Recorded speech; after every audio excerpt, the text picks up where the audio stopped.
So the Donald Trump trade war drama continues, and in fact, it looks like we're sending out yet more letters. You guys know we sent out 14 before. Now it looks like we're sending out some more. We got some updates from Lutnick. Let's take a look. But that's what we're doing every day. We're talking about the offers. We had piles of offers in his office on Monday. Piles of offers saying, what do you think of this offer? What do you think of that offer? What do you think of this offer? And the president's deciding what the rate is because he's called it dead right up until now. And I think he's got the bull by the horns, and America's going to be so much better off. Hundreds and hundreds of billions of dollars better off per year. So if you wanted to bet on anything, you'd bet on President Trump. All right, so that's Lutnick. If you don't know, he's basically the court gesture. He gets the crowd to cheer. Yeah! You can also call him the hype man. But according to him, we've got piles and piles of offers sitting on Trump's desk. So I think I would agree there's probably piles and piles of stuff on Trump's desk. Maybe countries are like, screw you, and more screw you. If you want to curious what Trump is saying today, have a listen to this. Country had a Great Depression. And then after the Depression, long after it started, they brought back tariffs to see if they could save it. But it took them really 25 years. Wouldn't you say about 25 years to get out of the Great Depression? A lot of people don't understand. So Trump's talking about Great Depression today, right? So if supposedly we have piles and piles of offers, why is Great Depression on Trump's mind? No, seriously. And he's like, oh, 25 years ago, the Great Depression. Now, I just want to be clear. When the tariffs were instituted before, so it'd be Hoover, it basically sent USA into isolationism. And then we had the Great Depression through the 1930s. And it looked ugly, and it looks ugly now with Trump.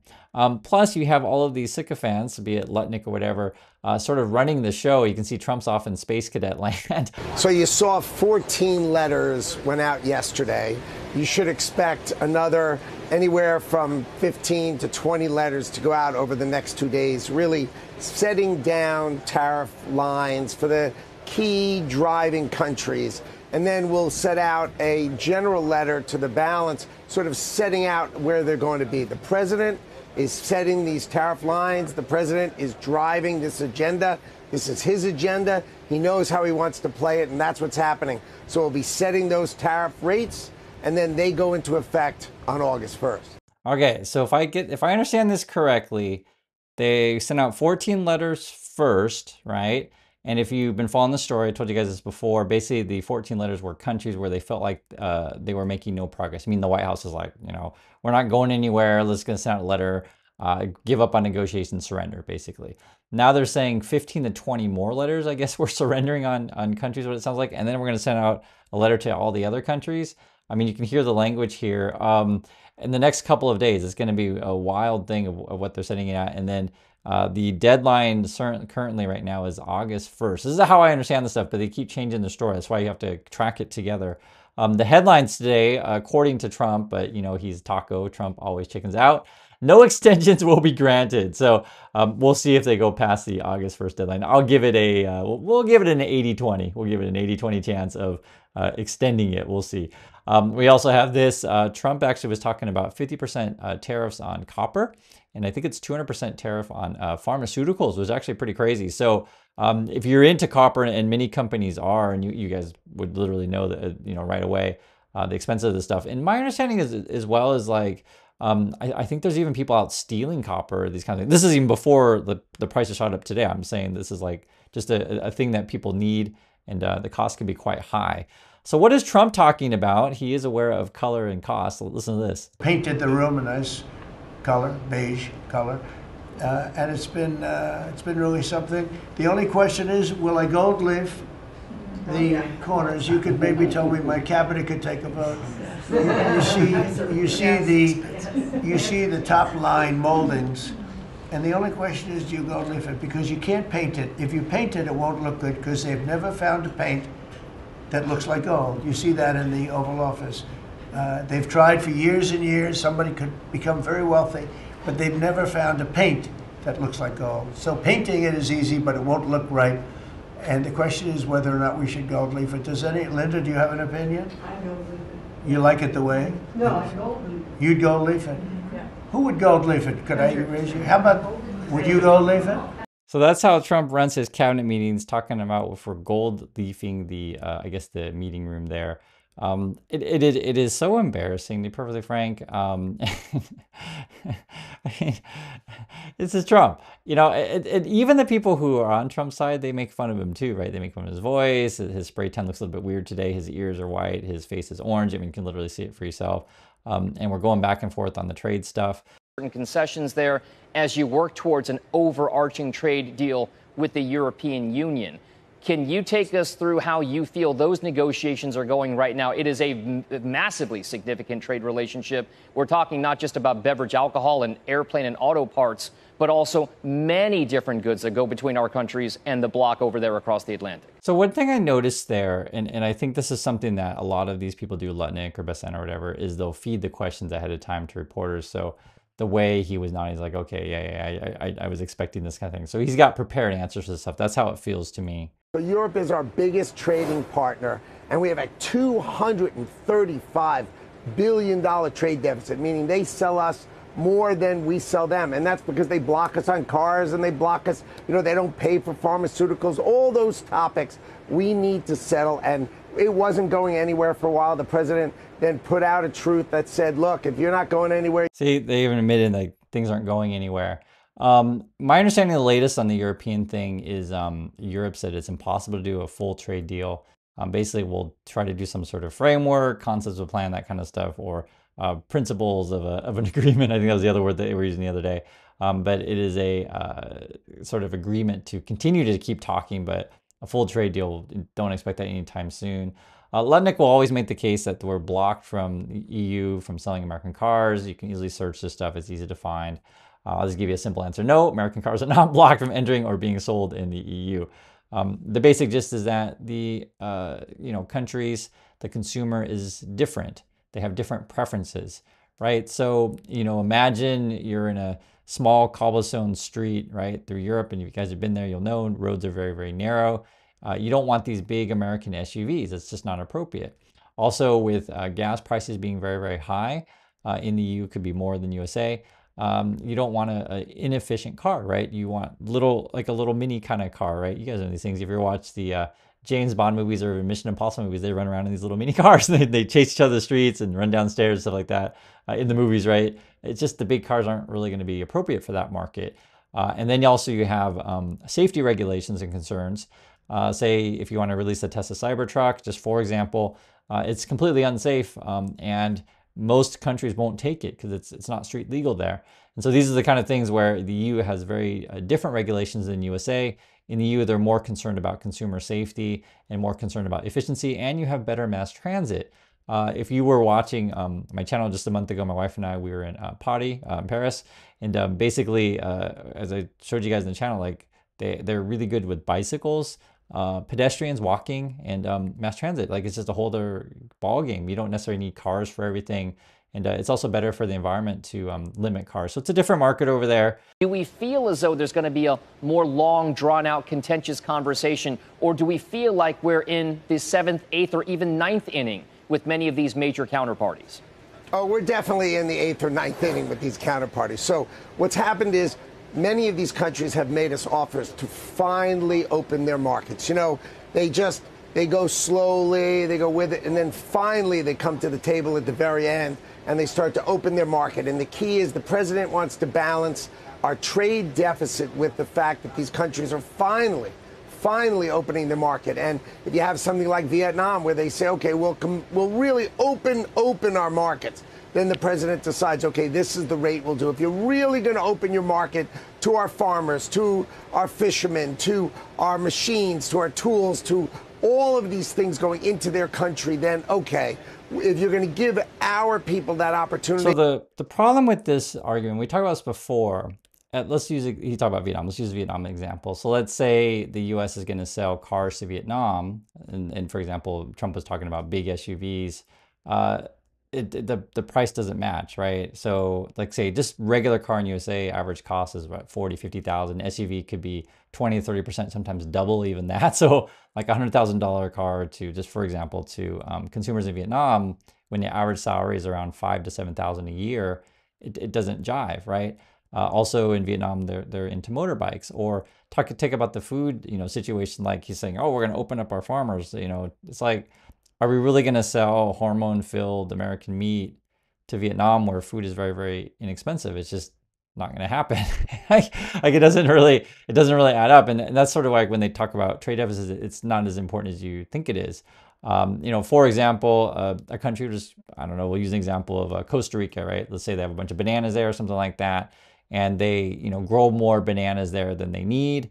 Then they use that surplus to sell it to other countries. And maybe, for example, USA could consume more bananas to say Costa Rica because US has a larger population. They'd have a trade deficit in bananas, but it's not like some big concern. It's not like you feel like Costa Rica is ripping you off. It's like, hey, I'm buying bananas from Costa Rica, and Costa Rica is making bananas and sending them to us, and we have a good relationship there. And they try to act like, countries are being cheated. It's the same for a lot of these kind of product categories. There are trade imbalances, but it's not necessarily a bad thing. The same way, for example, the USA has very good universities. Many students from all around the world come to American universities, but many Americans don't necessarily go to other countries for schooling. And that's, the USA has an advantage there, but it's not really like, I don't think anyone's cheating anyone.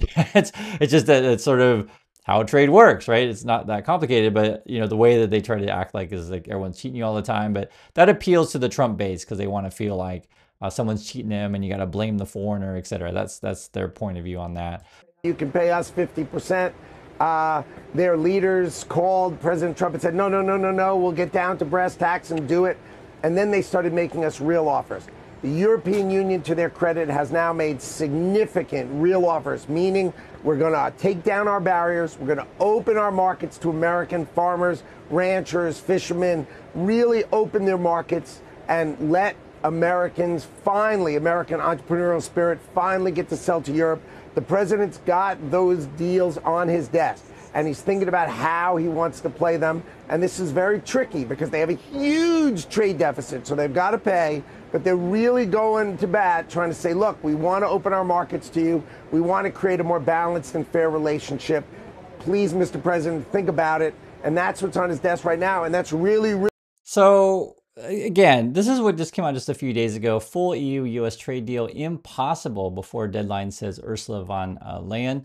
And it's just not going to happen. And, regarding, say, farmers keeps talking about this. Again, all this stuff is easily searchable. Plus, we have a community that's international, and people from Europe all often say the same thing. So I'll just read it, though. Just for example, it says, EU doesn't buy much American meat, particularly beef, due to concerns about the use of growth hormones and other practices in American animal husbandry. So a big one is tracing the origin of the meat, where it comes from, how it's been processed, etc. And having full record of that. It just doesn't match the regulations or the quality concerns that the EU has. So I'll tell you the truth on this stuff for those of you who haven't been outside the USA, and for those of you, if you haven't, I encourage you to visit. Other countries have better quality of food. I didn't know that until I left the USA, and I'm like, oh my God, why is fruit and meat, why is everything so much better outside the USA? Because of these kind of things, right? They have better regulations. They protect the consumers more. And USA basically wanted to sell you, a lot of cheap, unhealthy stuff. That's essentially, McDonald's, essentially, right? That's American food. That's what they want the world to eat, but not necessarily everyone in the world wants to eat that kind of stuff. As we put these tariff levels back on, should the markets be reacting the way they were on April 2nd? And maybe there will be a delayed reaction, or maybe it's, you know what I'm saying? Can you kind of wear a little bit of both of your hats here, both as a market maker and also as somebody working on optimal policy, theoretically? Do you expect any more weakness as we churn through the effect of what these higher tariffs now will be? And it's odd that we had a huge panic, a couple months ago, and now we seem to be taking. What's really funny here is, and this is a much longer conversation, but she's kind of calling Lutnick a liar here, but she's doing it in a polite way. She's like, "Oh, you're theoretically working on good policy," because we all know most policies that Trump does is this feels kind of random. It's like, before Karen Levitt was like, "Yeah, Trump is literally looking at the map," right? That's what she said, seriously. And for Trump, he's probably just like, hey, where's my KFC? What are they saying on Fox News? What do you people tell me what to do? And how much money are you putting in my pocket? Like, he's mostly concerned about money in his pocket and hanging up gold stuff in the White House. So it was funny to hear, the reporter here on CNBC sort of, and I've seen it a lot for them lately. I don't know. I think because the song and dance that the Trump people have been doing has been extended with the trade deadlines. It's been interesting to see the Lutnick people come out and try to turn what I would say, try to make something that's like really awful and terrible disaster, try to make it look good. It's a song and dance from these people, right? Should be taken in stride, because remember, there was all that fear that if you set tariffs there'll be inflation, which there obviously is not inflation. There'd be this would happen, and obviously none of those things happen. You have the whole world paying 10% now, and China paying 30% additional. And what's happening? So they always try to tell you that like everything's great and you're all making money, you're all rich, and it's crazy. And I always tell you guys the same thing, right? Don't necessarily believe what Letnick says. Don't necessarily believe what I say even. You'll know your own situation, right? I'm not going to tell you what the price of gas is in your neighborhood or what the price of food is in your neighborhood. You tell me. You know. I don't need to tell you. You tell me. That's what I'm saying. So when Letnick tells you that, hey, you're all getting jobs, all getting rich, and everything is cheap, is that true or not? Right? You tell me. So that's why we're having these conversations together just to maintain some sanity, because these guys always try to tell you that everything is going great and trust in Trump, and before Levitt was like, you should know that Trump loves you. She really said that. President saying 50% tariffs on copper, 200% potentially on pharmaceuticals. As we understand it, so the Commerce Department looks through all those sectors, right, and then make your recommendation. How close to final would you say the recommendations in those two sectors are at this point for 50 and up potentially 200%? So copper is finished. We've done with our study. We've handed the study over to the president. The president knows that he has the ability, since we've studied the market of copper, to set the market tariff for copper. He announced it today at the cabinet meeting that he intends to go to 50%, which will be similar to steel and aluminum, which are both 50%. So copper will be 50%. And the idea is to bring copper home, bring copper production home, bring the ability to make copper, which is key. And I don't know if that necessarily is going to happen. I mean, they're promising you that we're going to bring all of these factory jobs, etc. But that's in my opinion where the big lie is. I don't think any of these jobs are coming back. So I'd like to hear your guys' thoughts on this stuff. If you live in any neighborhood where you've heard of new copper, refineries opening up, I highly doubt it's going to happen. But that's what they're promising. And at the moment, though, the other thing too is that you're going to end up paying these tariffs. So it's weird that they're always celebrating that, like, hey, we're all getting rich, when like you're the ones who are paying for it. Also, on the case of China, I remember when you talked to Brian Sullivan a little while ago, you said, look, like that's squarely your kind of purview, your remit, figuring out that trade relationship. I'm left a little bit confused as to whether we have reached a trade deal or not. I think the president made some remarks in that direction in the past couple of weeks, but it was unclear what ended up happening. So with rare earths as well, there still seems to be a little bit of confusion on whether those rare earth magnets are coming in kind of so decent she basically amounts. Is like calling him a liar again. She even plays with her hair a little bit, which is interesting, because she's nervous, which I understand. She's probably thinking, I wonder if my producers are okay with me asking real questions. How do I ask, like, hey, Letnick, are you a liar? What's going on? But yeah, these I just want to make it clear.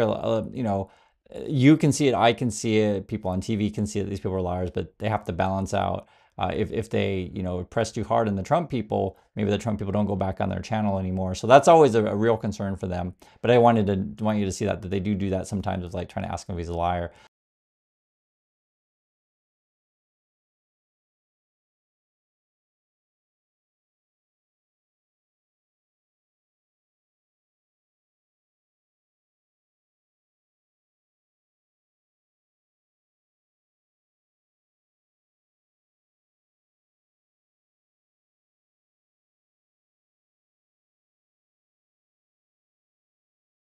So I haven't heard that. I've been tracking that story. So what my understanding of it is that China will put a bunch of paperwork onto companies and then ask you for lots of things like, hey, can we have photos of your factories?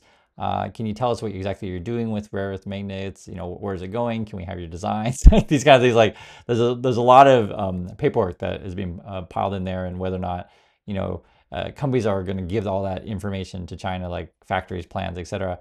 We'll see. But yeah, that's been something that my understanding is China's been slow walking this thing. And I think a lot of countries know that Trump's under political pressure, so they're just kind of taking their time.